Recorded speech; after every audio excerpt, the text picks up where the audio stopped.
Bom dia a todos e a todas que estão nos assistindo hoje, nesse momento especial, voltado para a discussão de seguridade social e educação, né? Aqui, presenciando aqui nesse momento. Desde já, a gente, em nome do secretário, professor Gedeão Timóteo, e do diretor em exercício do departamento do DEGESC, professor Tiago Silva, e gerente em exercício, professor Aldeci Lopes, a Secretaria de Estado de Educação e Qualidade de Ensino, por meio da Gerência de Programas, Projetos e Atendimento ao Escolar, GEPAI, do Departamento de Gestão Escolar DEGESC, tem a satisfação em convidá-los para participar da videoconferência sobre Seguridade Social e Políticas Públicas na Educação. Levando em consideração a importante discussão para fortalecer a comunidade escolar na construção de uma educação articulada intersetorialmente com as diversas políticas públicas, a GEPAI propõe a videoconferência com o objetivo de discutir sobre a temática teórico-metodologicamente, de modo a suscitar a integração da educação com as demais políticas públicas.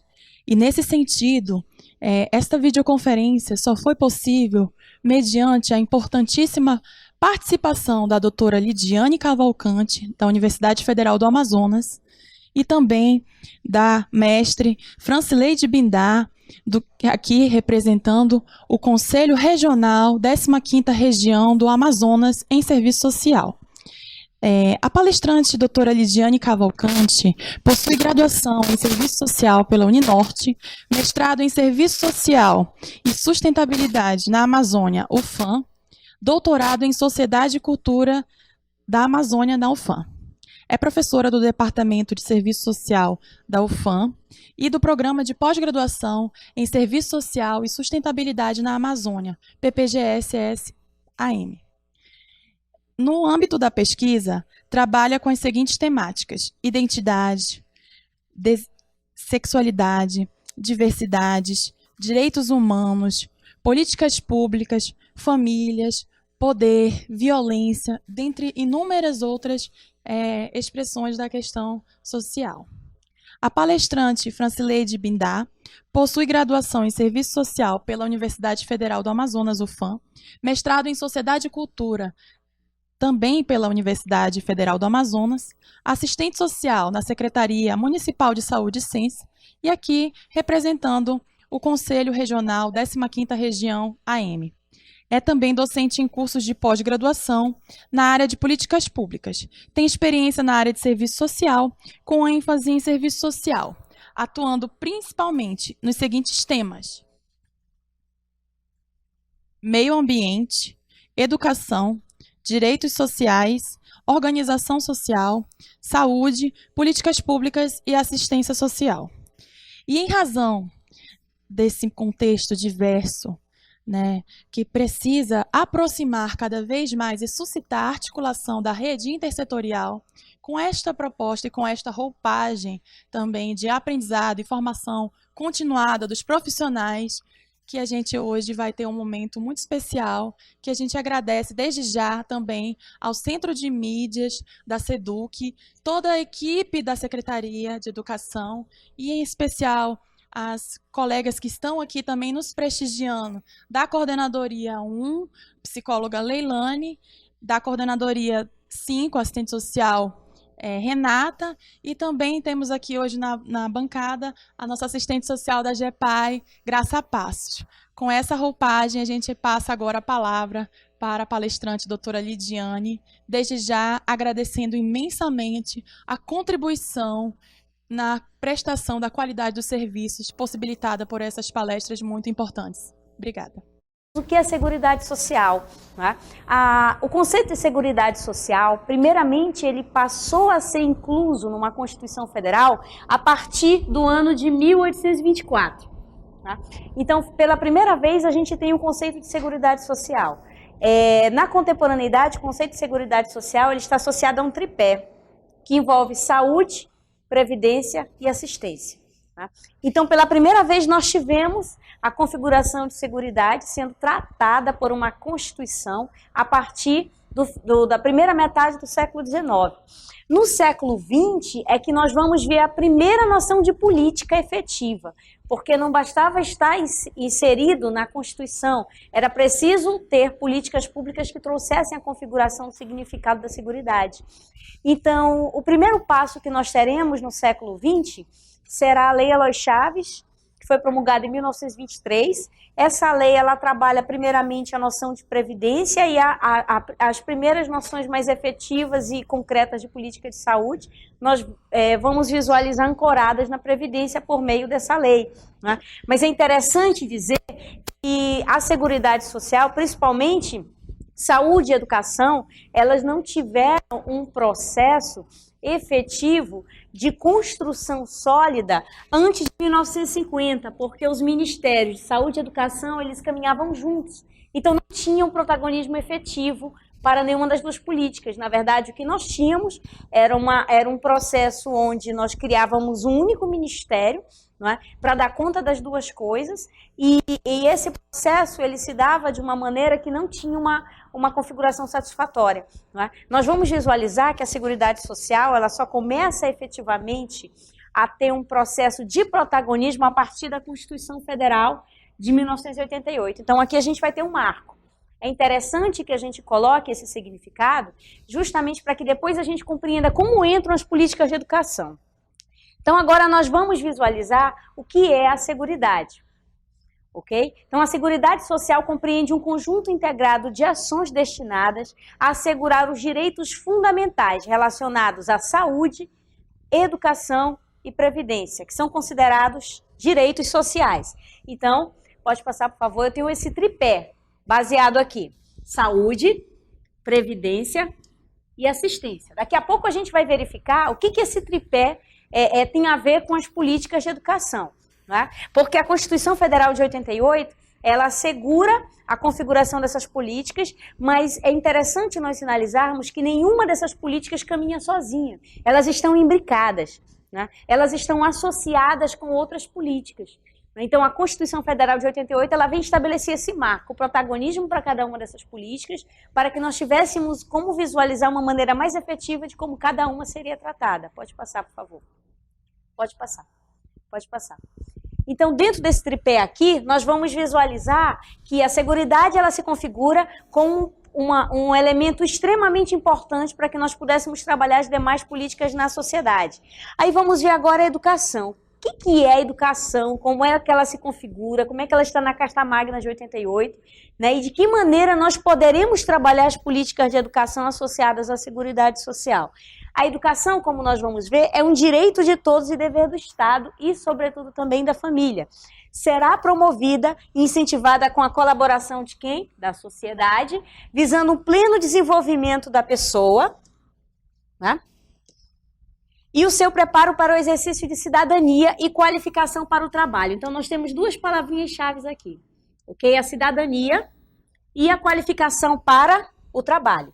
Então, são elementos importantes para nós ponderarmos que a educação ela não se resume a essa questão de ir para a escola. Né? Ela é uma política que se configura imbricada com outras políticas para que possamos ter uma noção mais efetiva de cidadania e também qualificação para o trabalho.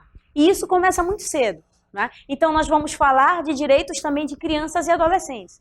Então, o primeiro passo de configuração da política de educação está na Carta Magna de 88. Agora vem a pergunta, como é que eu vou trabalhar isso na escola? Qual é o pressuposto que eu tenho também para abordar essa temática no âmbito escolar? Nós temos o Estatuto da Criança e do Adolescente, né? Que é a Lei 8.069/90. No seu artigo 53, deixa muito claro, né, como é que a educação ela é trabalhada dentro desse viés para criança e adolescente. Crianças e adolescentes têm direito à educação visando o pleno desenvolvimento de sua pessoa, preparo para o exercício da cidadania e qualificação para o trabalho. Né? Então, automaticamente, o que nós vamos perceber aqui? O Estatuto da Criança e do Adolescente, ele também entra de acordo com os procedimentos e os preceitos da Carta Magna de 88. Né? Então, aqui mais uma vez eu tenho a configuração de que a educação ela é importante para o desenvolvimento pleno da pessoa, para as configurações de cidadania e também para a qualificação ao mercado de trabalho. Assegurando o quê? A igualdade de condições e acesso para a permanência na escola. Então, o Estatuto da Criança e do Adolescente, ele vem desdobrar aquele direito da Carta Magna de 88, na educação. Então, crianças e adolescentes têm o direito assegurado ao acesso e à permanência na escola, o direito a ser respeitado pelos seus educadores. Então, o respeito, ele aparece como preceito também assegurado legalmente, né? Direito de contestar critérios avaliativos, isso também está no Estatuto da Criança e do Adolescente, podendo recorrer a instâncias escolares superiores, né? Direito à organização e participação em entidades estudantis. Eu queria focar um pouquinho nisso aqui, porque quando nós falamos de direito à educação, muitas vezes nós temos a ideia de que esse direito à educação se resume a acesso e permanência na escola. Não, o jovem, a criança ou o adolescente, ele tem direito também à configuração desse protagonismo. E esse protagonismo se dá por meio da participação em grêmios estudantis, em associações, em clube de estudantes, em várias outras atividades. Porque a educação, já disse, ela não se resume à sala de aula, ela precisa ter um elemento transversal de configuração de cidadania e inclui, sobretudo, a participação. O que nós estamos falando aqui? De que nós vamos ver o nosso aluno como um protagonista. Ele é protagonista de uma sociedade em transformação. Então, ele não está ali só para receber conteúdo, né? Ele está ali também para participar, para desenvolver o seu protagonismo e construir todo um processo de cidadania. Então, ele faz parte desse processo e ele também constrói, ele não está só para receber. Acesso à escola pública e gratuita próxima de sua residência. Esse também é um direito que muitas vezes nós visualizamos que ainda se configura como um desafio, né? Nós temos localidades distantes onde crianças e adolescentes não têm sequer esse direito respeitado. Então, é algo também que a gente precisa ponderar. Dentro do parágrafo único, o que nós vamos visualizar nesse eixo do Estatuto? É direito dos pais e responsáveis ter a ciência do processo pedagógico, bem como participar da definição das propostas educacionais. O que eu estou dizendo aqui? Que a educação não é eu levar um filho para a escola e está tudo bem, né? Os pais ou responsáveis, eles precisam participar ativamente desse processo. Eu preciso saber como é esse processo pedagógico, como é que ele se configura, qual é a aplicabilidade desse processo dentro daquela realidade que nós estamos trabalhando, de que forma o aluno participa e se torna protagonista desse processo, né? Então, nós precisamos de uma participação ativa de alunos, responsáveis e comunidade também.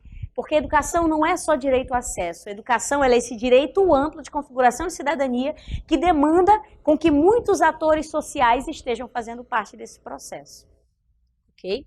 O que nós vamos visualizar depois? Dentro das políticas de educação, nós falamos em acesso. Será que todos têm acesso? Então, não basta só perguntar, tem acesso, mas de que forma se dá esse acesso? De que forma se dá essa permanência na escola? O que favorece para que nossas crianças e adolescentes permaneçam na escola? Por que nós temos tantas problemáticas de evasão escolar?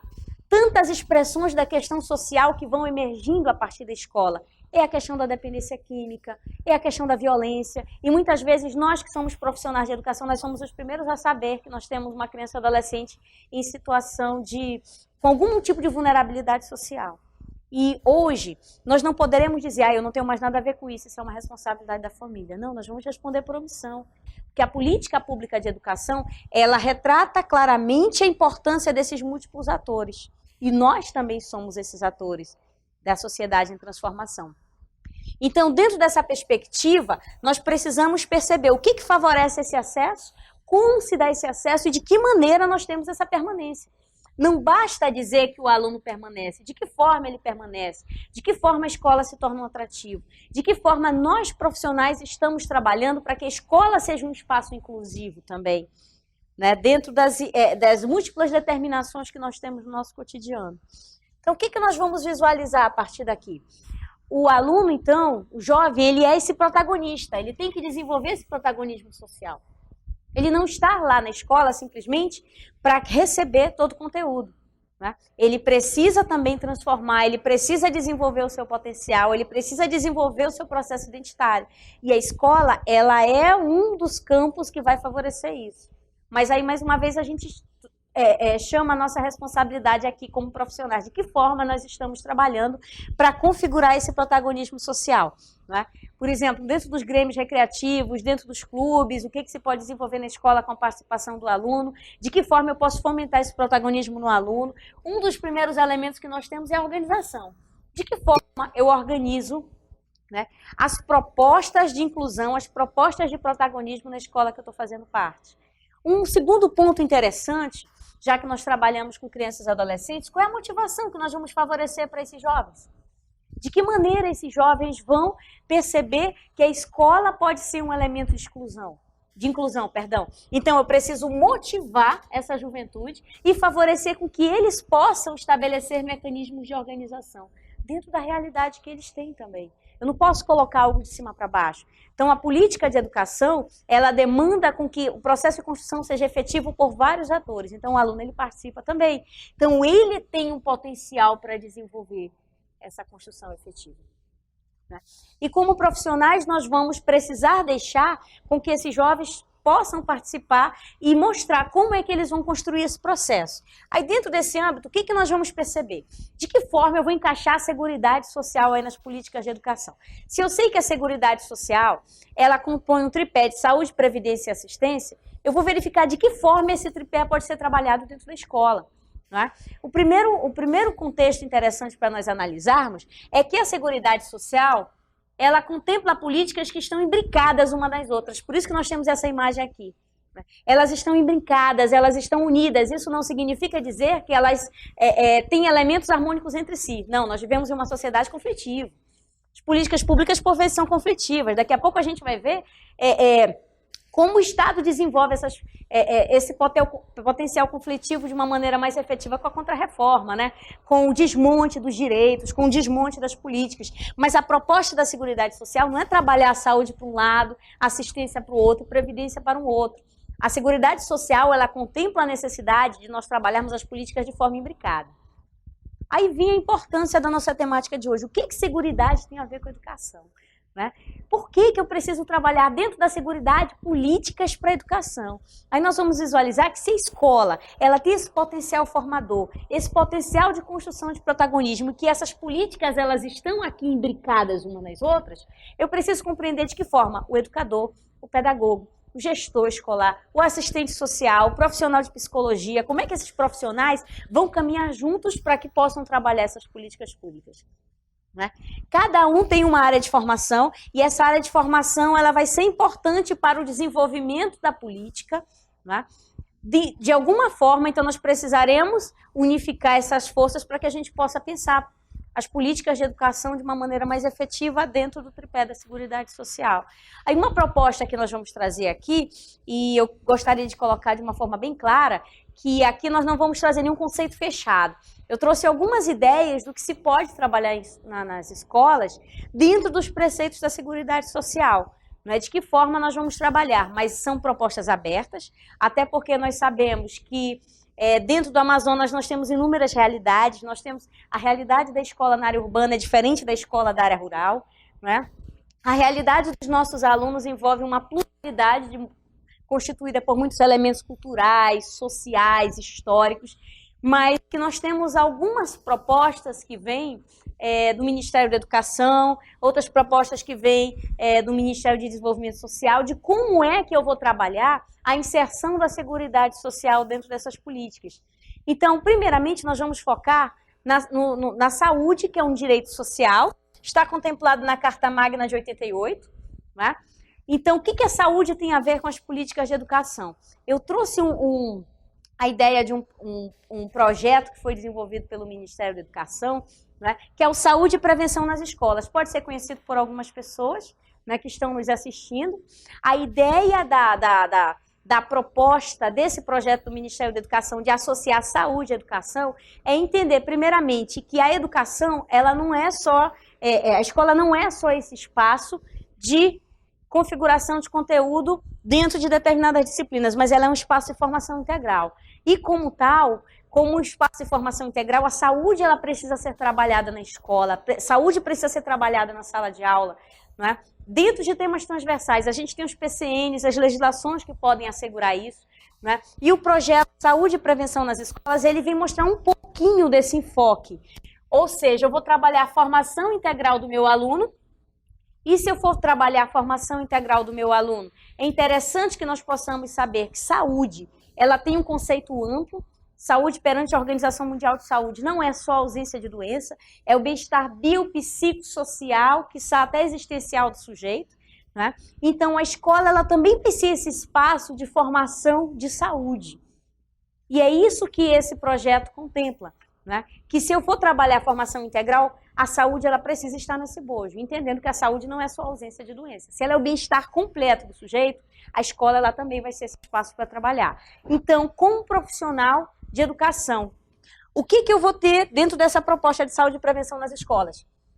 Ações de prevenção, promoção e atenção à saúde. Aí tem aquele questionamento, nossa, mas isso é papel da escola? Isso não seria papel das unidades de saúde? Isso não seria papel das políticas de saúde voltadas para crianças e adolescentes? Nós temos uma Política Nacional de Saúde da Criança, nós temos um marco regulatório de saúde sexual e reprodutiva para adolescentes, mas nenhuma dessas políticas, elas caminham sozinhas ou elas se propõem a trabalhar uma única esfera. Né? A educação, o campo da educação é um campo de formação integral do sujeito. E se trabalha esse campo de formação integral, a escola ela também faz parte desse processo. Então, eu preciso trabalhar ações de prevenção, de promoção e atenção à saúde na escola, sim. Então, aqui a gente começa a encaixar a Seguridade Social e ver como as políticas de educação podem falar. Quando eu falo de atenção à saúde, quando eu estou falando de prevenção, estou falando de promoção, eu posso desenvolver uma série de atividades no âmbito escolar, certo? Que contemplem essas temáticas. Aí pode vir uma pergunta, mas por que, qual é a ação que eu vou começar a desenvolver? Aí a gente não tem uma receita de bolo, a gente precisa compreender que cada realidade traz as suas demandas, traz as suas expressões da questão social. Por exemplo, nós temos municípios onde infelizmente, nós temos um índice altíssimo de tentativa de suicídio de adolescentes e até de crianças. Né? O suicídio ele é um problema de saúde pública, então eu preciso trabalhar campanhas de prevenção ao suicídio na escola. Né? Nós temos localidades onde nós temos um índice extremamente elevado de gestação precoce. Então, nós precisamos compreender de que forma eu vou trabalhar, né, a questão da gestação precoce como temática transversal, já que é uma questão, sobretudo, de saúde, é uma expressão da questão social que está lá. Por vezes, nós temos uma adolescente de 12 anos grávida, nós temos uma pré-adolescente de 11 anos que já está gestante. Então, de que forma nós vamos, qual é o papel da escola? Então, a escola ela tem esse papel de desenvolver ações de prevenção, promoção e atenção à saúde. Mas não basta estar inserida em uma proposta macro, não é como saúde e prevenção nas escolas. Nós precisamos nos empoderar disso aí para que tenhamos condição de trabalhar com os nossos adolescentes, não é? Com as crianças, desenvolver ações de saúde mais efetivas. É? Nós temos várias ações que podem ser desenvolvidas no campo da saúde, de prevenção a tantas outras coisas. Nós temos muitas vezes, anualmente nós temos as campanhas, por exemplo, de prevenção à zika, à dengue, uma série de coisas. Isso pode ser trabalhado na escola também, com as nossas crianças. Então, nós temos várias práticas de educação que podem fomentar mecanismos de transformação juntamente ao nosso público que está inserido na escola. Outra estratégia também de saúde e prevenção nas escolas seria trabalhar ações de saúde sexual e reprodutiva. Como eu já disse, nós temos um índice alto de gestação precoce, não apenas de gestação precoce. Nós temos um índice, muitas vezes, alto de infecções sexualmente transmissíveis já entre adolescentes. Antigamente, nós chamávamos de DST. Eram as famosas DSTs. Essa terminologia, hoje, perante a Organização Mundial de Saúde, ela já caiu, tá? O que nós temos são as ISTs. Aí eu vou explicar direitinho o porquê da mudança da nomenclatura. Quando eu trabalhava DST, significava doenças sexualmente transmissíveis. Né? Isso aí todo mundo conhece porque culturalmente, inclusive nas nossas unidades básicas, ainda trabalhava essa terminologia. Mas o que se evidenciou, né, perante a Organização Mundial de Saúde? O que se evidenciou? Na verdade, nem todas as pessoas que contraem uma infecção sexualmente transmissível necessariamente ficam doentes. Por exemplo, existem pessoas que contraem HIV e são chamados portadores saudáveis. Não é? Ou mesmo que não seja o portador saudável, se ele faz uso dos antirretrovirais, não necessariamente falando, ele está doente o tempo todo. Vai depender da imunidade. Ele pode ter uma queda de imunidade, uma alta de imunidade. Então, IST significa que ele está infectado, mas não necessariamente falando, ele está doente o tempo todo. É por isso que nós trabalhamos essa terminologia. E é interessante que já possamos levar essa terminologia para as escolas, porque a mudança desse paradigma se deu em 2005, 2006, mais ou menos, né? Mas ainda temos todos os procedimentos culturais de trabalhar a terminologia DST, mas não necessariamente falando ele está doente, mas ele está infectado. Então, são infecções sexualmente transmissíveis. É uma mudança de nomenclatura, mas que diz muito. Quem está infectado por HIV, não necessariamente falando, está em crise o tempo todo, né? Então, o objetivo dentro desse programa, por exemplo, Saúde e Prevenção nas Escolas, de trabalhar a saúde sexual e reprodutiva, é trabalhar a questão do enfrentamento à gestação precoce, que é uma realidade que nós temos, o enfrentamento às infecções sexualmente transmissíveis, que nós sabemos que também é uma realidade. Infelizmente, nós estamos em um país onde as campanhas voltadas para a saúde sexual acontecem geralmente no mês do carnaval, né? Geralmente é entre janeiro, fevereiro e março no máximo, como se nós não pudéssemos prevenir o ano inteiro. E as campanhas, elas são estigmatizadas. Eu tenho geralmente um casal adulto heterossexual. Então, aquela propaganda, por vezes, não contempla o adolescente que tem 12 anos e acredita que não precisa se prevenir, né? Então, nosso papel como profissionais de educação é tentar quebrar esse paradigma, porque as propagandas, elas não contemplam o nosso público, muitas vezes. E o nosso público não está preparado para isso. Esse é o primeiro problema. Segundo problema, você pode pensar, mas isso é uma questão lá da saúde pública que a educação não tem nada a ver. Não, a seguridade está imbricada, né? Como eu já disse, a educação ela faz parte desse processo. Muitas vezes, um jovem de 12 anos vai até uma unidade de saúde. Se ele tiver aquela coragem que muitas vezes ele não tem. Nossa, eu gostaria de pedir preservativo aqui, mas ele não vai falar essa linguagem. Eu quero camisinha, é o que ele vai te dizer, né? E muitas vezes ele vai passar por um profissional de saúde que vai dizer, cadê sua mãe, o seu responsável? Sabe quando esse jovem volta no centro de saúde? Nunca mais. Né? Então, nós precisamos ter uma rede de profissionais preparados. Claro que eu não vou sair de preservativo aí para todo mundo, não é bem assim. Mas eu preciso orientar esse jovem, porque muitas vezes, aos 11, 12 anos, nossa juventude já tem vida sexual ativa. Então, nós profissionais de educação precisamos ter o preparo para saber lidar com essas temáticas. Para isso, nós precisamos nos empoderar de projetos que visem a promoção de saúde sexual e reprodutiva. Aí uma sugestão, a gente pode verificar lá na internet, Marco Regulatório de Saúde Sexual e Reprodutiva para Adolescentes. Né? Nós precisamos, como profissionais de educação, dominar essa política, saber como é que ela funciona e perceber de que forma eu vou trabalhar com os adolescentes do meu município, de que forma eu vou levar essa temática para a escola, né? De que forma essa temática ela entra como tema transversal, mas ela é fundamental. Eu não posso transformar esse tema transversal em uma aula somente no ano, se eu tenho 200 dias letivos. Eu preciso trabalhar isso de uma forma mais efetiva, para que aquele adolescente tenha condição de compreender, né, o que trata aquela política e estabelecer seus próprios mecanismos de prevenção, né, tanto de infecção por HIV, infecção por outras patologias sexualmente transmissíveis, como também a questão da gestação precoce. Porque a questão da gestação precoce ela traz inúmeras expressões da questão social. Às vezes, na universidade, desenvolvemos um trabalho que foi conhecido como Filhos do Ficar. Eram adolescentes, nós trabalhamos com adolescentes de 12 a 14 anos, né, que haviam tido filhos, e percebemos que mais de 90% dessas adolescentes conheciam o pai do bebê há 9 meses. 10 meses no máximo, então são os filhos do ficar, né? Então muitas vezes é uma palavrinha, você pensa, nossa, mas o que é o ficar? Eu preciso trabalhar isso na sala de aula, porque esse ficar ele pode gerar uma gestação precoce. E eu diria que uma das melhores coisas é a gestação precoce, se gera um HIV, né? Se gera uma infecção sexualmente transmissível. Então nós, profissionais de educação, nós precisamos ter o preparo para estabelecer enfrentamento às expressões da questão social que surgem na escola, sim, ok? Outro ponto importante para nós percebermos, como profissional de educação vai trabalhar, dentro dessa proposta de saúde e prevenção nas escolas, são os caminhos para prevenir as infecções sexualmente transmissíveis. Isso é preciso trabalhar em sala de aula, isso é preciso trabalhar em temáticas, isso é preciso ser levado também para os pais e responsáveis, porque nós sabemos dos desafios que as nossas comunidades são conservadoras.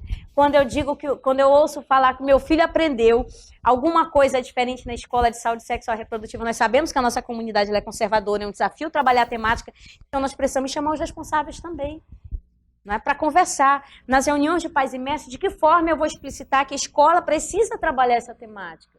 E nós podemos levar os índices também, os índices municipais, os índices estaduais de infecções sexualmente transmissíveis, de gestação precoce. Um exemplo interessante que precisa ser abordado aqui, que eu não sei se todos têm conhecimento, o Amazonas, na população jovem, o Amazonas já está em segundo lugar no Brasil de pessoas infectadas por HIV, na população jovem. Nós só perdemos para o Rio Grande do Sul. O Rio Grande do Sul está em primeiro lugar, nós estamos em segundo. Então, nós precisamos trabalhar a saúde sexual com os nossos adolescentes, sim. Essa informação ela precisa chegar a cada município, eu preciso verificar, reunião com o corpo de professores, com pedagogos, saber de que forma nós vamos levar a temática dentro da realidade que nós temos. Que cada um tem uma realidade, não vai ter uma receita, trabalha dessa forma de cima para baixo. Dentro de cada realidade eu preciso saber como eu vou abordar a temática. Então a saúde ela é uma política extremamente necessária para ser abordada dentro da escola, sim. Nós temos riscos que precisam ser trabalhados, expostos para os alunos e as propostas de como a educação vai abordar isso aí. Temos que trabalhar também a questão das relações de gênero, porque é outro ponto que tanto cruza a saúde como a assistência, a questão da violência. Hoje nós temos um processo onde nós temos um desafio de trabalhar relações de gênero na escola, porque se idealizou a história da escola sem partido, a questão da ideologia de gênero, não, gente. Para que nós, profissionais de saúde, de educação, nós precisamos saber o que contempla a política, o que contempla a proposta. Quando eu falo trabalhar relações de gênero na escola, eu vou trabalhar a noção da equidade, de que meninos e meninas têm direitos iguais perante a lei, mas eles têm particularidades, diferenças que precisam ser respeitadas. É isso. Não é nada além disso. Muitas vezes a mídia coloca uma coisa monstruosa e não é nada daquilo que se coloca como proposta. Não é só citando um caso, não sei se eu posso citar aqui, não é? Mas, por exemplo, de um atendimento que nós fizemos na universidade, um programa que nós temos em parceria com o Tribunal de Justiça na Vara de Família, para vocês entenderem a importância de trabalhar relações de gênero na escola. Nós estávamos fazendo um atendimento de divórcio de um casal, e um dos filhos, no momento em que os pais entraram na sala para fazer a conciliação do divórcio, o menino de 9 anos disse para mim, chorando assim, copiosamente, tia, não deixa os meus pais se separarem. Eu sei que meu pai bate muito na minha mãe, mas a minha mãe tem que entender que ele é o dono dela. Gente, quando eu trabalho relações de gênero na escola, eu desconstruo esses paradigmas. Eu coloco que são seres sociais iguais perante a lei, que ninguém é dono de ninguém. Então, quando eu deixo de trabalhar uma temática como essa na escola, olha a lacuna que nós vamos ter. Aí, muitas vezes, quem está nos assistindo do outro lado pode dizer, mas isso é responsabilidade da família. Mas olha o retrato dessa família que eu mostrei para vocês, uma família totalmente inserida em situação de violência. Essa família não tem como ensinar o que é a não violência, se ela vive num contexto de violência. Então, muitas vezes, os profissionais da educação eles vão ter um desafio extremamente delicado para trabalhar. E quando eu falo de abordar a relação de gênero na escola, é fazer perceber com que somos sujeitos de direitos iguais perante a lei. E quando eu consigo trabalhar isso, eu desconstruo aquele contexto em que aquela criança já vive em casa, ou pelo menos tento desconstruir um paradigma. Mostro para ele que não existe um ser que é dono do outro. Se essa criança já está crescendo nesse contexto, daqui a pouco ele vai ser um adulto que talvez ele possa reproduzir sim a violência, porque ele vai ter a ideia de que um ser pode ser dono do outro. E quando eu abordo essa temática de relações de gênero na escola, eu consigo tentar desconstruir a cultura da violência. É um desafio? Mas nós estamos aqui como profissionais para assumir esse desafio. Outro desafio que eu tenho é trabalhar o âmbito da saúde sexual, como nós já colocamos também. Trabalhar a saúde sexual, prevenção a infecções sexualmente transmissíveis, prevenção à gestação precoce, entre outras coisas. Os meios contraceptivos. né? Nós temos uma determinada faixa etária que, pelos PCN, já é permitido você falar de meios contraceptivos no âmbito da escola, porque muitas vezes a juventude ela não tem uma noção efetiva como funciona, né? E por vezes não tem acesso ao serviço de saúde, ou tem vergonha de falar nisso no serviço de saúde. Então, nós que somos da área de educação, nós vamos precisar trabalhar. Como já ouvimos de adolescentes, tia, eu engravidei, mas eu não entendi, né? Porque eu esqueci de tomar o remédio 3 dias, mas no 4º dia eu tomei os 4 comprimidos. Então, você percebe que não tem feedback. E se eu trabalho uma temática como essa na escola, eu posso, de alguma forma, auxiliar, que nós temos um compromisso profissional para favorecer com que esses adolescentes possam apreender de maneira mais efetiva essa realidade.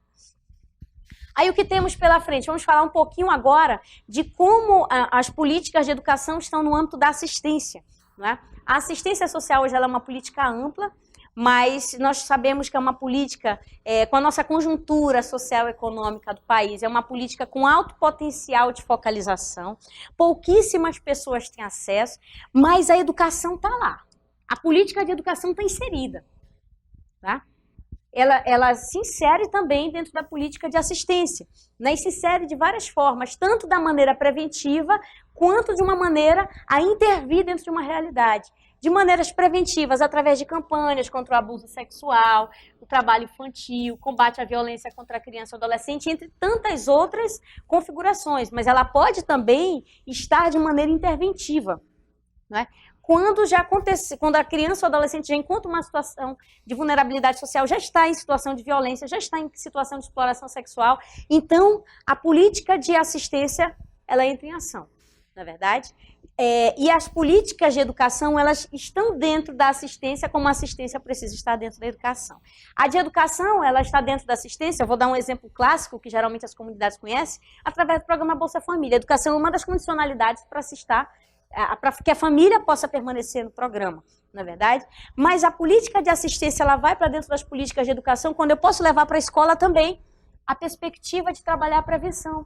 Abuso sexual, exploração sexual, o tráfico de pessoas para fins de exploração sexual, o combate ao trabalho infantil, a qualquer forma de expressão de violência contra crianças e adolescentes. Eu posso fazer essas atividades em grupo, eu posso desenvolver essa atividade como tema transversal de uma disciplina. É importante que nós possamos, repito, chamar os pais e responsáveis para conversar também, porque eles querem saber o que nós estamos trabalhando com crianças e adolescentes. Dizer, olha, a partir do próximo mês nós vamos fazer a campanha XYZ. Geralmente as escolas trabalham com planejamento anual, isso vai favorecer, né? Mas se perguntar, e a escola vai fazer só parceria com instituições estatais? No caso, chamar alguém do centro de saúde para nos auxiliar, chamar alguém do CRAS, do CREAS para fazer uma palestra? Não, nós vamos também fazer parcerias e em alguns municípios nós teremos o terceiro setor, que são as organizações de sociedade civil, que antigamente a gente chamava de ONG, hoje nós chamamos de OSC.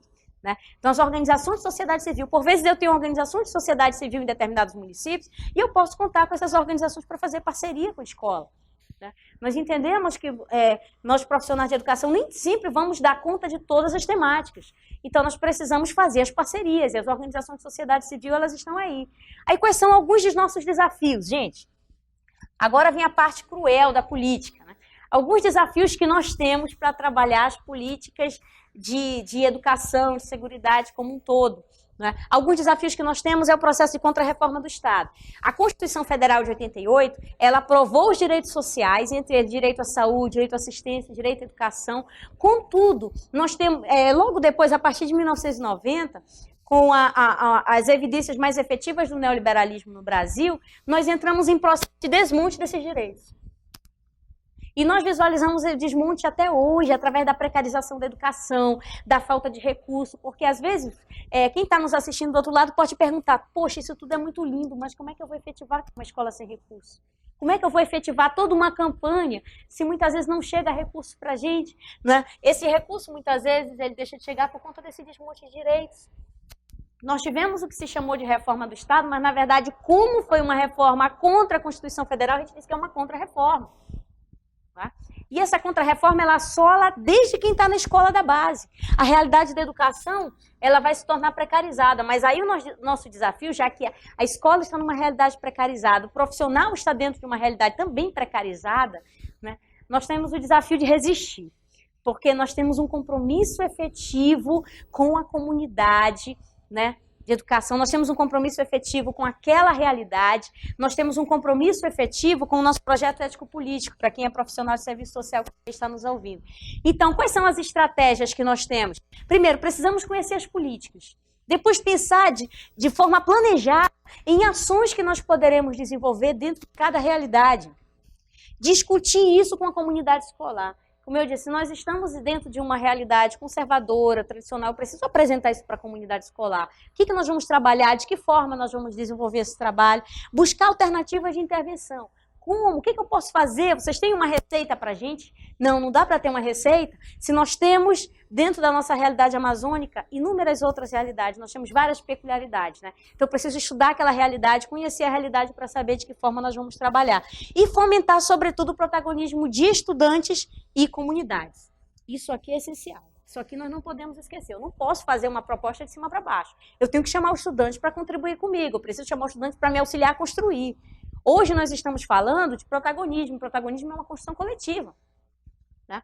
Vou usar um contexto bem marxista aqui para a gente abordar, fazer uma análise rápida. Marx vai dizer que o nosso processo de transformação social ele não é solitário. Eu preciso estar com o outro. Né? E dentro da educação a gente percebe claramente isso. Então é fomentar o protagonismo, mas fazermos uma construção coletiva. Mas o nosso desafio é desenvolver tudo isso dentro de um processo de contra-reforma do Estado. Né? Aí a gente chama a atenção, sobretudo, agora, fazer uma fala mais direcionada para os profissionais de serviço social, nós temos um projeto ético-político profissional. De que forma nós estamos efetivando esse projeto ético-político? Esse projeto ético-político ele tem um tripé, né? Que é a Lei de Regulamentação da Profissão, nosso Código de Ética e as demais resoluções do Conselho Federal e a nossa política de formação, fomentada pela ABEPS, pela Associação Brasileira de Ensino e Pesquisa em Serviço Social. Então, nós não temos como dizer, olha, eu estou solitário, eu não sei como eu vou fomentar agora o desenvolvimento das nossas ideias. Nós temos um projeto ético-político. Daqui a pouco nós teremos a nossa colega Francileide Bindá, que vai falar um pouco do CRES, né? Mas esse projeto ético-político, ele vai traçar a base de quais são os nossos compromissos. Aquilo que é projeto societário, né, e que já foi incorporado pela nossa categoria, se torna uma demanda do nosso projeto ético-político. Dentro da educação, nós temos várias propostas que podem ser fomentadas aí. Então, nós temos esse compromisso com a nossa formação profissional, que tem que ser contínua, para que eu possa ter condição de fazer intervenção, e tem um exercício profissional que realmente contemple aquela realidade, entendendo que o profissional de serviço social ele é um profissional crítico, ele precisa ser um profissional que investiga, nós somos investigadores, nós somos pesquisadores. Pesquisa não é só para quem ficou no campo da academia, pesquisa é mecanismo de sobrevivência para a nossa profissão. Em cada realidade que eu estou, eu preciso desenvolver pesquisas para poder depois ter condição de desenvolver mecanismos interventivos. Né? Então, o nosso eixo de base está aqui. É com esse eixo que nós vamos trabalhar, certo? E nós só vamos conseguir tudo isso a partir do momento que nós entendermos que, como profissionais de educação, né, como profissionais que estão inseridos nessa comunidade escolar, tanto profissional de serviço social, profissional de psicologia, pedagogo, gestor escolar, nós precisamos estar conscientes de que o nosso processo de transformação demanda a contribuição de uma coletividade. Cada um, claro, dentro das suas diferenças, das suas peculiaridades, mas nós precisamos exercitar esse mecanismo de transformação. Se eu tenho um profissional que compreende melhor a realidade das ISTs, vamos chamar para conversar. Se nós temos um profissional que está lá no CREAS, que já por si só, pela natureza do seu trabalho, desenvolve trabalhos interventivos de combate à exploração sexual, vamos chamar esse profissional para conversar. Se nós temos um alto índice de adolescentes que se automutilam, que estão tentando suicídio, vamos ver na saúde quem é que nós podemos chamar para conversar, para fomentar essa parceria. E dentro dessa parceria é que nós vamos efetivamente construir uma sociedade diferente. Então, as políticas de educação, elas são políticas efetivas, certo? E elas estão imbricadas com as demais políticas, sobretudo políticas de saúde, políticas de assistência. Né? E eu deixo vocês com essa mensagem aqui do Paulo Freire, que ele diz para a gente o seguinte: a educação não transforma o mundo, a educação transforma pessoas. Pessoas é que transformam o mundo. Então, com base nessa citação de Paulo Freire, é que a gente vai perceber, a educação em si não vai transformar o mundo, mas o que vai transformar o mundo? A educação vai transformar pessoas, e essas pessoas sim vão transformar o mundo. Nós somos profissionais inseridos em uma realidade de transformação, e nós estamos sendo convidados hoje a buscar a transformação do mundo. tá certo? E agora nós vamos passar para a segunda parte, eu vou deixar vocês com a nossa assistente social Francileide Bindar, que está aqui representando o Conselho Regional de Serviço Social. Bom dia a todos e a todas. É realmente um prazer imenso estar aqui. Eu sou Francileide, estou no Conselho Regional de Serviço Social, né, do Amazonas, e a gente vai falar um pouquinho da experiência do CRES, do Conselho Regional, na Comissão de Seguridade Social. E eu sei que eu estou falando com assistentes sociais e também com profissionais de outras áreas, pedagogos, psicólogos e outros profissionais. Mas eu convido você também para conhecer um pouquinho da Comissão de Seguridade Social, né, depois da fala da professora Lidiane, uma fala excelente, que nos dá uma ideia, né, da complexidade do que é falar da Seguridade Social e como ela vai para além desse tão conhecido tripé que está posto na Constituição, né? Assistência, previdência e também a saúde. Com certeza deu para a gente entender que a Seguridade Social, como proteção social, envolve essas três políticas, mas não só, né? Ficou bem claro que a educação está posta, está articulada, participa, envolve também essas outras áreas das políticas públicas, assim como também está envolvida nelas, né? E a gente vai falar um pouquinho dessa Seguridade Social antes de falar da Comissão de Seguridade do CRES. Nós vamos falar um pouquinho sobre a Seguridade, como ela está concebida para o serviço social, né? Então a gente está vendo aqui um trecho, uma fala, não é, de um documento do Cefes, que foi tratado na Conferência Mundial de Seguridade Social, em 2010. Diz assim: a Seguridade Social deve articular um amplo conjunto, aí, né, vai na direção daquilo que a professora Lidiane estava colocando, um amplo conjunto de direitos sociais. Então, o serviço social já vai trabalhar numa perspectiva de que seguridade social, não está restrita às três áreas das políticas públicas que é o tripé conhecido. A gente vai entender essa seguridade social para além dessas três políticas, é bem mais amplo. Então, envolvendo um conjunto de direitos sociais que vai construir um sistema de proteção social universal e equânime. Vai também incluir nessa concepção de seguridade social, envolver a questão da política econômica e garantir recursos progressivos e redistributivos. Então, nós vamos entender que essa concepção de seguridade social, de proteção social, que envolve, para além das três políticas de seguridade social, envolvendo as políticas públicas como é dentro dessa concepção de direito, nós vamos entender que isto é realmente um desafio, concebê-las dentro da concepção de universalidade, onde as pessoas têm direito, elas podem e devem ter acesso à política pública como proteção social à medida que precisam. E isso na concepção ampla mesmo do direito. Eu tenho direito, eu preciso ter acesso a esse direito e eu vou tê-lo, simplesmente porque eu sou cidadão e estou dentro de um Estado democrático de direitos. Entender isto nos dá a condição de sermos protagonistas, porque, infelizmente, essa dificuldade de conceber a política pública dentro dessa condição de pública é realmente um desafio e acaba sendo dentro da nossa sociedade há uma confusão muito grande entre público e privado. Então, quando nós compramos alguma coisa e aquela coisa vem com defeito, nós nos sentimos no direito de ir lá e reclamar. Eu vou reclamar, eu quero um outro e eu tenho uma postura mesmo de cidadão porque eu paguei aquilo. Mas essa mesma concepção não se dá muitas vezes, infelizmente, quando nós estamos falando de políticas públicas. não é? Quando nós estamos falando de políticas sociais. Então, quando eu chego numa unidade de saúde, quando eu estou na escola, quando eu estou, não é, em qualquer ambiente público, o que vai acontecer?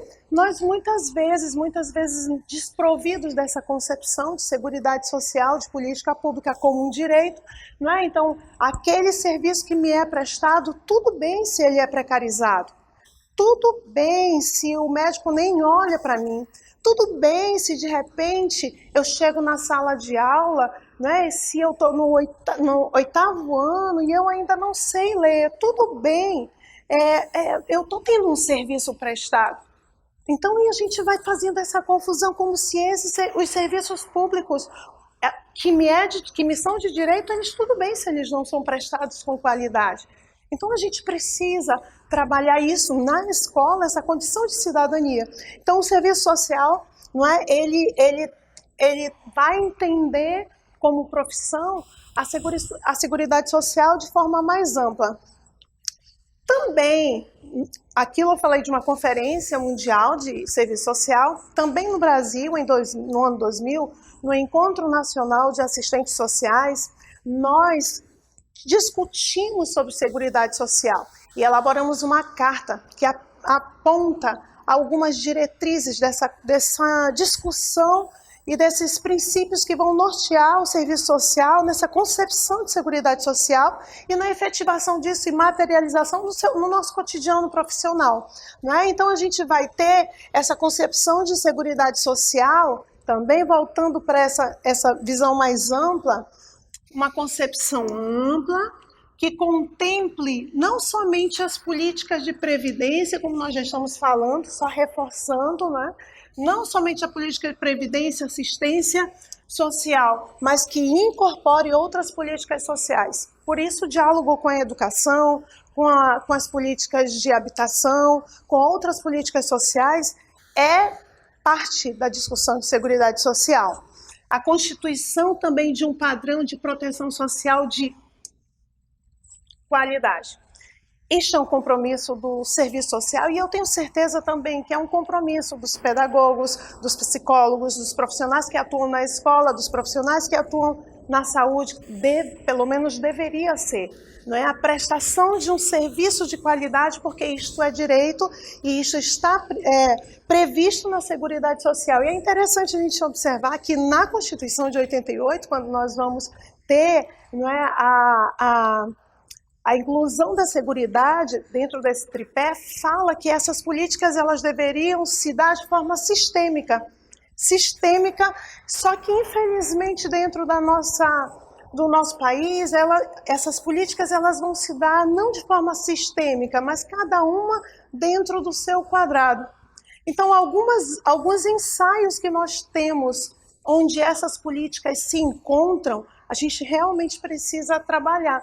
O Bolsa Família, que é um programa social de transferência de renda, ele tem aquilo que são as condicionalidades. E é bem interessante porque aparece na escola, não é? A escola tem que fazer o acompanhamento, né, das crianças, encaminhar a frequência dessas crianças para o Bolsa Família, e é um programa da assistência social. Na saúde, a gente também faz o acompanhamento social, o acompanhamento dessas famílias em relação a uma saúde preventiva. Então, o Bolsa Família é uma experiência bem interessante dessa articulação da Seguridade Social.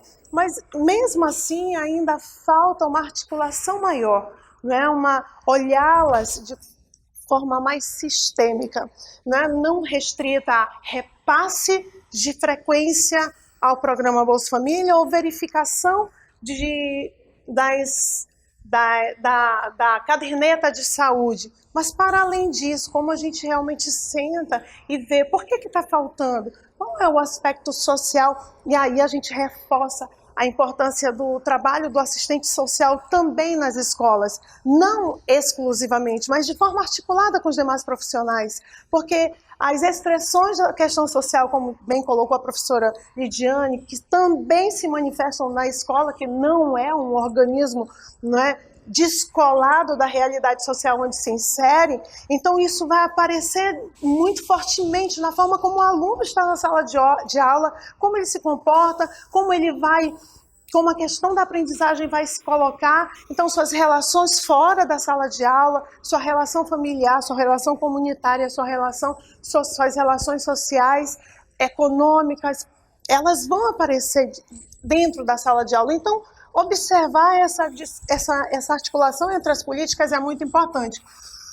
Então, nós vamos pensar na qualidade desse padrão de proteção social, nós vamos pensar na universalidade desse acesso, muito importante. Quando a gente fala de saúde, essa universalidade ela aparece muito claramente e ela é assegurada. Quando nós falamos de educação também, essa universalidade aparece, mas quando nós falamos de outras áreas das políticas públicas, essa universalidade ela é restrita. E por que ela é restrita? Porque são impostas condições, né? E às vezes condições tão difíceis de alcançar que praticamente se beira a uma situação de pobreza quase absoluta para se ter acesso a políticas públicas. Então, a questão da qualidade, universalidade para todos os brasileiros, é isso que defende o serviço social. É esta concepção de seguridade social como proteção que vai realmente alcançar os brasileiros, a sociedade, é o que nós pensamos como assistentes sociais. Também nessa carta coloca que a concepção de seguridade, ela deve desenvolver um trabalho, ela deve trabalhar, ser desenvolvida como a partir de um trabalho profissional que fortaleça, e isto é importante, fortaleça junto aos usuários, e aqui a gente está falando, né, usuários da saúde, estamos falando de alunos da escola, familiares da escola, professores, todas as pessoas, a noção de direito social e a possibilidade de ação coletiva dos mesmos em sua defesa. E aí é muito importante para a gente reforçar essa discussão, que a Lidiane ela fecha colocando dos desafios, porque o nosso problema não é a legislação. Na verdade, nós temos uma legislação, a nossa Constituição, ela é conhecida como uma Constituição cidadã. Nós temos um sistema de saúde que não tem lugar nenhum do mundo que tenha o alcance que tem o SUS. Nós temos legislação específica para criança e adolescente, nós temos uma legislação específica para a proteção da mulher, para a proteção do idoso. O nosso problema não é a legislação. O nosso problema, talvez não, é em fazer a efetivação, a materialização desses direitos que estão assegurados na legislação e que isso se manifeste, se materialize em forma de políticas públicas de qualidade, que de fato protejam o cidadão como um cidadão de direitos, que tenha realmente a qualidade. E aí, se esse é o nosso problema, se essa é a nossa dificuldade, o que nós teríamos que pensar? Como nós podemos defender a palavra fortalecimento e defesa? É muito importante a defesa dessas políticas públicas ou a defesa desses direitos. Não é? Nós estamos, como também lembrando a fala da professora Lidiane, o contexto em que vivemos, isso precisa ser discutido. A gente precisa estar atentos mesmo, porque nós estamos num contexto de ofensiva neoliberal, de um estado de contrarreformas, nós estamos a ponto, não é, de discutir, todos estão acompanhando, agora nesse momento, de aprovação da reforma da Previdência. Já foram aprovadas, né, aprovada a reforma trabalhista, que reduziu muito direitos trabalhistas. Já foi aprovada a terceirização, e hoje eu vinha para cá ouvindo uma manifestação da saúde dos terceirizados, vejam vocês. Por que a gente está falando sobre isso na discussão de seguridade social? Porque é parte, isso não está descolado. Então a manifestante, a profissional, uma enfermeira, dizia, olha, são terceirizados, ela dizendo, O Estado diz que repassou o recurso, mas nós estamos há meses sem receber. E para quem a gente reclama, nós queremos um posicionamento. E aí? Então, isso está aprovado, foi aprovado uma reforma trabalhista, uma terceirização, corte de recursos. Agora, o CRES está participando ontem e hoje do Encontro Estadual de Trabalhadores do SUAS, que é do Sistema Único da Assistência Social. E ontem, o palestrante falava de um corte de bilhões da assistência social. Mas foi só da assistência? Não, também da saúde. E a Previdência está aí, as voltas com uma reforma que quem pudesse debruçar nela, no que está previsto, você vai ver que a forma como ela está, já passando pela relatoria, essa reforma, ela praticamente coloca a sociedade brasileira numa situação de não conseguir sua aposentadoria integral. 40 anos de contribuição, exatamente isso. Portanto, quando a gente está falando de defesa da Seguridade Social, nós estamos falando da defesa dos direitos do cidadão, do trabalhador. E somos todos nós. Então, nós precisamos destacar esse aspecto. E essa é a concepção de seguridade e posicionamento articulado, imbricado, ou, na verdade, articulado com os princípios do nosso projeto ético-político. Entendendo também que a Seguridade Social é um espaço de disputa de recursos. Sim, é um espaço de disputa de recursos, não é uma disputa política também, e a gente precisa entender isto, que expressa nos projetos societários. Se a gente está falando de um projeto que não vai ser implantado, mas que já está implantado em nosso país, de um perfil neoliberal, que reduz a atuação do Estado, principalmente quando nós estamos falando de um Estado que vai contemplar as demandas da sociedade, as demandas sociais. Esse Estado reduz, e é claro isso.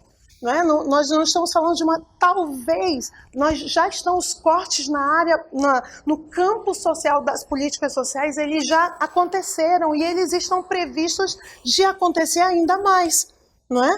Então, a Seguridade Social, ela realmente se expressa num campo, numa arena política, numa arena de conflitos. E a gente precisa, a sociedade e a classe trabalhadora, nós trabalhadores, nós sociedade, precisamos nos posicionar como esse protagonismo que bem colocou a professora Lidiane, essa articulação, esse movimento de organização da sociedade. Nós precisamos sim ir às ruas, não é? Não simplesmente, não para nos colocarmos, porque a gente vai falar, não, isso é o partido político, não vou porque é um partido político. Não, nós estamos falando de algo mais, para além dos partidos políticos. Nós estamos falando da sociedade brasileira, nós estamos falando de democracia, nós estamos falando que nós temos que nos opor a qualquer projeto que seja autoritário e conservador. Então é uma forma mesmo de conclamar a sociedade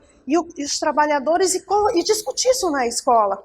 Porque o pai desse aluno, os nossos alunos, os pais, o pai e a mãe, talvez estejam desempregados. Talvez essa discussão que diz que Bolsa Família é só para vagabundo, talvez a gente precise discutir, repensar isso. Por quê? Se a gente for pensar, o pessoal não quer trabalhar. Não, como não quer trabalhar? Tem trabalho para todos? Nós estamos falando de uma sociedade igualitária? Nós estamos falando de condições igualitárias de acesso ao trabalho? Não, nós não estamos falando de uma sociedade assim. E por que nós vamos ignorar essa realidade? Por que isso não vem para a sala de aula? Por que isso não é problematizado? E o que isso tem a ver com seguridade social? Tudo a ver. Então, a escola não pode se eximir, não pode ficar de fora dessa discussão, discutir um texto, falar, ensinar a ler, e aí a gente evoca Paulo Freire, que ele fala dessa leitura de mundo, a gente não pode desconectar. Então a gente entende também que a seguridade, ela é esse terreno de embates, sim, embates, é uma arena de lutas. Porque é uma guerra, não é exatamente uma guerra, mas é uma arena de conflitos, de discussões, e tem lados opostos, sim. E o lado que nós estamos é o lado que assegura direitos, é o lado que se posiciona, é o lado que vai às ruas e diz: não queremos uma reforma da Previdência que não discuta com a sociedade, que não discuta com os trabalhadores.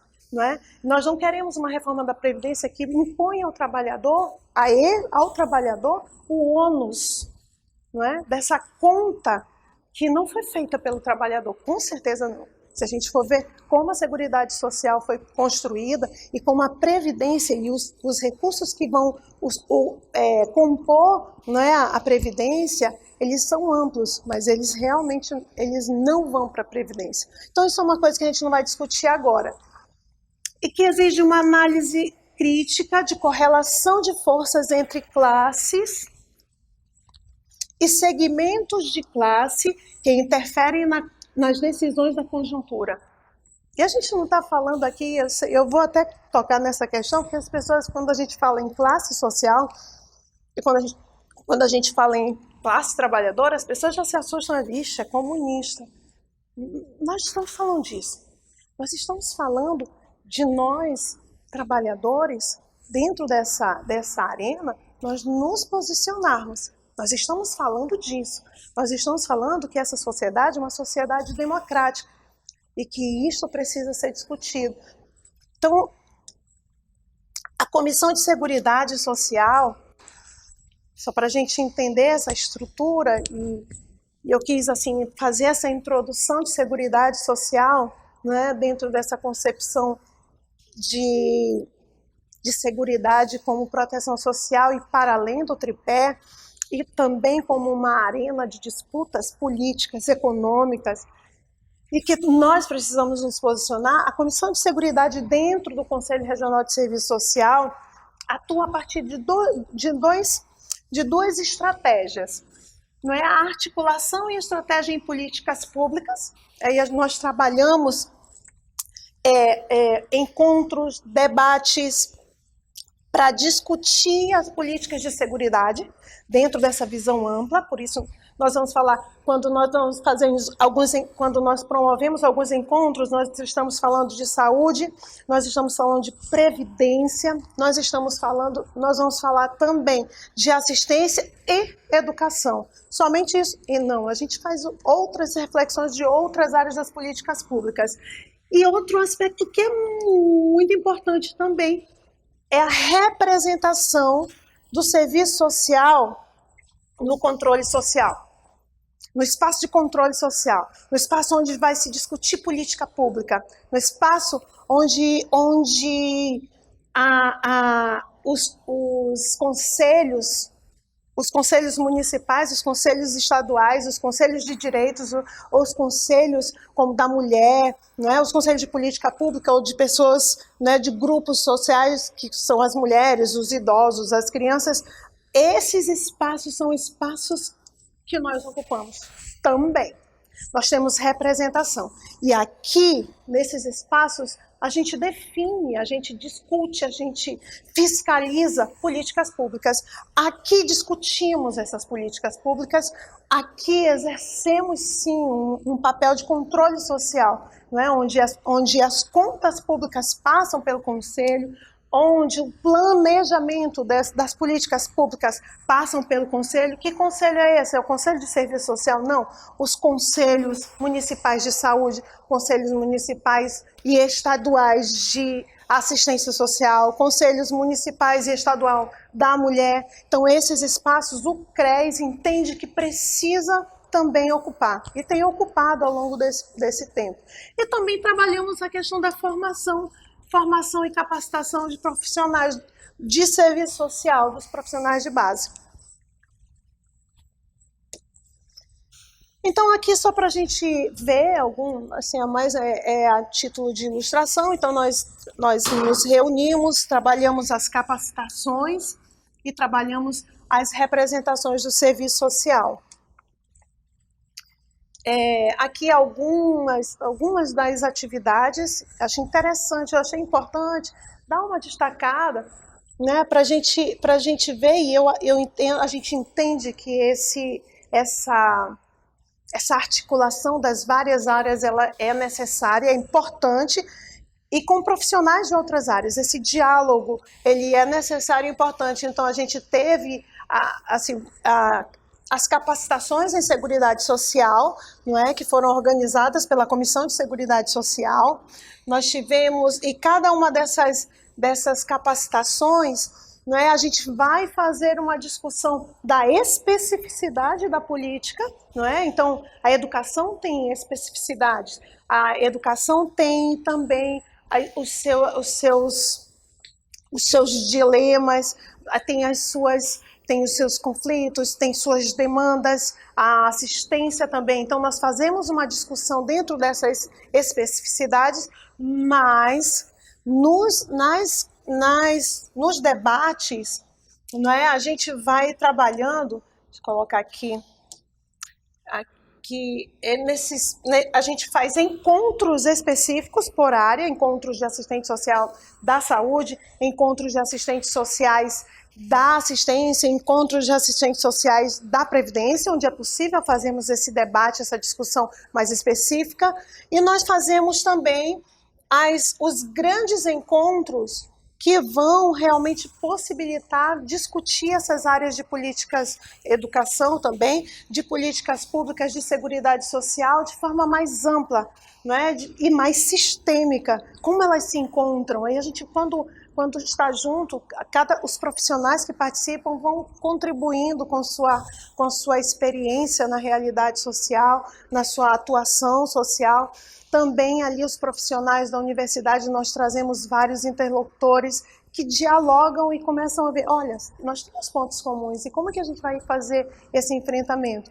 É sempre um desafio, né? Hoje, no dia de hoje, né? Ontem e hoje, nós estamos no seminário estadual, o CRES, organizado pelo CRES e pelo FET-SUAS, que é o Seminário Estadual de Trabalhadores da Assistência Social. Nós temos ali, lá na Assembleia, no auditório da Assembleia, 26 municípios representados. Está lotado com assistentes sociais, usuários da saúde, não é? O que é muito interessante, gestores, representantes do controle social. E ali nós estamos debatendo a realidade da assistência social. Mas é bem interessante que não tem como falar da assistência social sem falar na educação, sem falar na saúde. Aparece essa discussão lá. Porque a assistência social é uma política também que a gente compreende a partir de uma transversalidade. Ela aparece na saúde, ela aparece na previdência e ela aparece na educação. Aparece na habitação. Então, a gente acaba discutindo. E também a condição dos trabalhadores, porque a assistência social tem sido uma política, não é, que tem sido profundamente afetada com esses cortes, com essa configuração de um Estado mínimo para o campo social, para o campo das políticas sociais. De maneira que nós vamos, nas representações, eu acho importante fechando com isso, nessa posição de representação, nós pensamos em fortalecer a agenda política do conjunto Cefes-CRES nos vários espaços de representação ocupados pelo Conselho, defendendo nesse processo a consolidação, ampliação das políticas públicas. E aqui alguns dos espaços que nós estamos ocupando, não é? No Conselho Estadual de Assistência Social, Conselho de Políticas sobre Droga, Conselho Municipal de Saúde, Fundo Estadual de Participação Social, Conselho Estadual dos Direitos da Criança e Adolescente, Fórum Estadual de Enfrentamento e Erradicação ao Trabalho Infantil, Fórum Estadual dos Direitos da Criança e Adolescente, e assim vai. Então, o que nós pretendemos, né, dentro da Comissão de Seguridade Social, não é dar continuidade aos encontros por área, é articular encontros de assistentes sociais que atuam na seguridade, é investir no trabalho de formação e capacitação em seguridade social junto aos profissionais dos municípios do Amazonas, potencializar e ampliar a participação do CRES e, principalmente, estabelecer um diálogo, não é, com a sociedade, com os outros profissionais, de forma interdisciplinar. Muito obrigada. Retomamos agora, né, para uma oportunidade aqui também de ressaltar os agradecimentos a todos os municípios que estão assistindo, que nos puderam assistir, e alguns enviaram mensagem em Parintins, em Boca do Acre, dizendo da impossibilidade por situação de dificuldade de internet. E a GEPAS se compromete a enviar o link assim que estiver possível pelo centro de mídia para os municípios, bem como para o WhatsApp, né, para fortalecer e possibilitar a visualização desse momento. E também a gente queria registrar, além de agradecimentos às nossas queridas participantes, palestrantes belíssimas, com excelentes discussões, com fundamentação que é muito pertinente para o nosso trabalho. A gente queria registrar o agradecimento a representantes da nossa secretaria que estão aqui na bancada conosco, nos apoiando cotidianamente. Nós temos representantes, a Leilane, psicóloga da Coordenadoria 1, temos também a Renata, assistente social da Coordenadoria 5, também a Ana Valda, psicóloga da Coordenadoria 5, Hermano, psicólogo da Coordenadoria 6, e temos da nossa casa da gerência a assistente social Graça Passos, psicóloga Paula Caroline e psicóloga e pedagoga Cláudia Lustosa. Nesse contexto aqui, a gente volta aqui um pouquinho, né, para os agradecimentos, porque o Mandorinha só não faz verão, e a gente sabe que a equipe integrada, mediante as discussões desses assuntos de eixos de seguridade, política pública e educação, é importantíssimo para o fortalecimento da qualidade dos serviços prestados. E como nesse momento ainda não há um registro de pergunta oficial, a gente vai direcionar a fala para considerações finais das palestrantes. Antes, a gente apenas ressalta, desde já, agradecimentos, o endossar do agradecer para... Obrigada. Endossamos aqui o agradecimento para a doutora Lidiane Cavalcante, da Universidade Federal, e para a assistente social mestre Francileide Bindar, do Conselho Regional de Serviço Social, 15ª Região Amazonas. E, nesse sentido, dizer que nós, da educação, estamos muito felizes de contar com a parceria de vocês. Dizer que, quando um profissional vem aqui contribuir, né, com o seu conhecimento, com a socialização desse conhecimento e com também a construção de possibilidades e alternativas para a efetivação de melhorias na qualidade dos serviços prestados, bem como suscitar ideias inovadoras para que juntos nós possamos andar de mãos dadas, né, como diz o poeta Tiago de Mello, faz escuro, mas eu canto. E a gente só canta com a articulação também de pessoas integradas e engajadas. A gente passa a palavra inicialmente para as considerações da doutora Lidiane. A gente passa aqui 5 minutos, tudo bem, professora? E 5 minutos também para a professora também, né, assistente social, mestre Francileide Bindar, ok? Então vamos passar para a doutora Lidiane a palavra. Então, primeiramente, eu gostaria de agradecer a oportunidade de estar aqui mais uma vez, né, contribuindo e, sobretudo, trocando ideias com profissionais como a Francileide Bindar.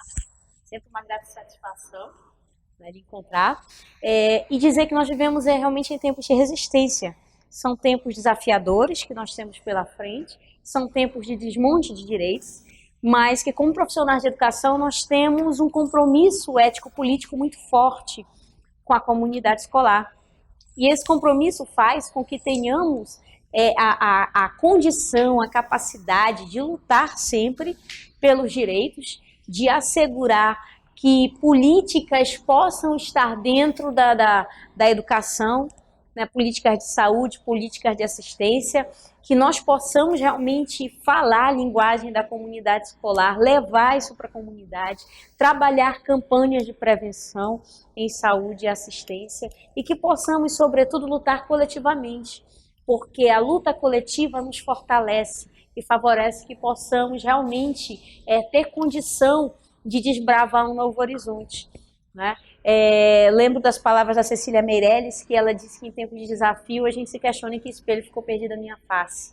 Eu diria que com a luta coletiva nós conseguiremos encontrar as nossas faces nas outras tantas faces que lutam por resistência, que lutam por uma educação melhor, que lutam pela emancipação, quiçá pelo menos emancipação política, que lutam pelo não ao desmonte desses direitos e que possamos, como profissionais, estar comprometidos cotidianamente com a nossa prática profissional, né? O nosso trabalho se faz no coletivo, o nosso trabalho se faz no nosso cotidiano, o nosso trabalho se faz com pauta na luta que temos no enfrentamento a todas as expressões da questão social. Então, deixo aqui meu abraço a todos e todas, né? Que possamos nos ver em novas oportunidades e dizer que o nosso lema é sempre, acima de tudo, o compromisso com todos aqueles que demandam as nossas intervenções. Muito obrigada. Bem, eu gostaria de, em nome do CRES, agradecer à SEDUC, ao Centro de Mídias de Educação do Amazonas, por essa oportunidade ímpar de diálogo com a professora Lidiane, participar juntamente com ela, né, e expor um pouquinho dessa concepção de seguridade, poder refletir sobre isso com vocês, profissionais de vários municípios do Amazonas. Isso é uma oportunidade ímpar e nós realmente somos agradecidos. Eu gostaria de também fechar essa fala lembrando de um trecho do livro A Águia e a Galinha, do Leonardo Boff. Eu gosto muito, né, dessa discussão que ele propõe ali. E tem um trecho que ele fala que nós lemos com os olhos que temos e por onde nossos pés pisam. Parece até, caramba, nós vemos com os olhos que temos, sim. Então esse olhar, essa caminhada, ela é construída pelo acesso que temos. Quanto mais acesso nós temos à educação, uma educação crítica, quanto mais possibilidades de enxergar este mundo sob o prisma de possibilidades inúmeras, culturais, políticas, né, sociais, tanto mais nós podemos enxergar.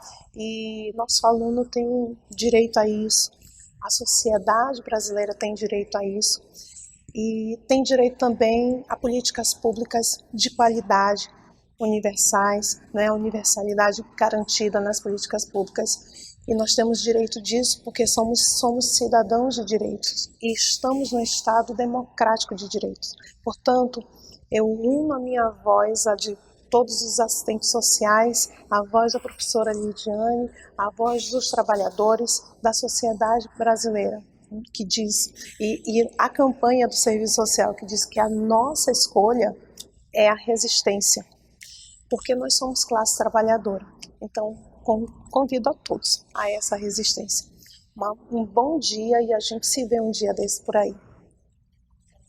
Nós temos aqui, antes de encerrar a videoconferência, uma mensagem de uma profissional do interior, a assistente social Cibele Marques de Barcelos. Então nós gostaríamos de encerrar com a mensagem vinda do interior. A Cibele diz: gostaria de agradecer e parabenizar as palestrantes pela apresentação e mandar um abraço grande a essas duas que tive a honra de conhecer em minha formação. Duas profissionais de excelência e pessoas de um coração enorme. Um abraço também a todos os colegas da capital e do interior. Muito legal, a gente agradece a mensagem vinda diretamente de Barcelos e a gente aproveita para encerrar esse momento, agradecendo também, em nome do secretário, professor Gedeão, a participação, a interatividade e, assim que for possível, estiver pronto o material do Centro de Mídias, nós iremos disponibilizar o link para que seja acessado, né, uma vez que a ferramenta é muito boa também, fica no portal Seducnet, que possa ser socializado e multiplicado com os demais pares do interior e, quiçá, do Brasil. Obrigada.